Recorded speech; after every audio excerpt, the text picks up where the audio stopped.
Station के कोने में एक बूढ़ा बैठा था, झुर्रियों से भरा चेहरा, पर आंखों में चमक अब भी जिंदा थी।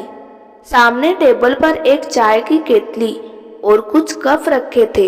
यही उसकी दुनिया थी और यहीं से ये एक कहानी शुरू होती है। नाम था रामदीन। सब उसे रामू चाय वाला कहते थे। सुबह 5 बजे उठकर स्टेशन आता, चूल्हा जलाता, केतली में चाय डालता और शुरू हो जाता उसका दिन। पर ये सिर्फ चाय की दुकान नहीं थी, ये उसका सपना था, अपनी बेटी को अफसर बनाने का सपना। उसकी बेटी सुमन स्टेशन पर ही बेंच पर बैठकर पढ़ाई करती थी। पिता रोज कुछ पैसे बचाकर उसकी किताबें लाते थे। लोग हंसते थे, ताने देते, अरे रामू, चाय बेचकर कौन अफसर बनता है। पर रामू हंसता था, क्योंकि उसे यकीन था उसकी बेटी एक दिन पूरे मोहल्ले का नाम रोशन करेगी।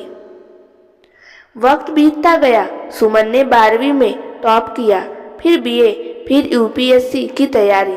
एक कमरा किराए पर लेकर दिल्ली गई।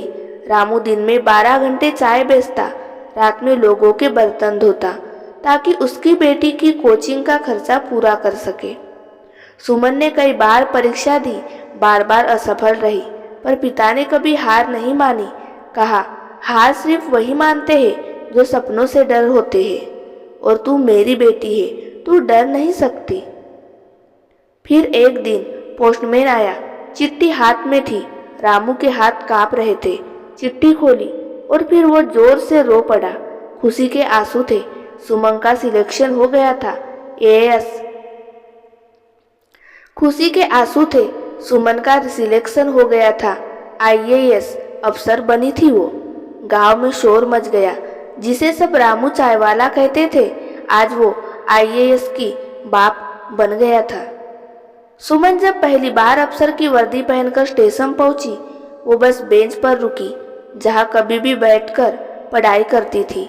और सामने उसका पिता आज भी चाय बेच रहा था, लेकिन इस बार उसके कपों में चाय नहीं, गर्व की मिठास थी।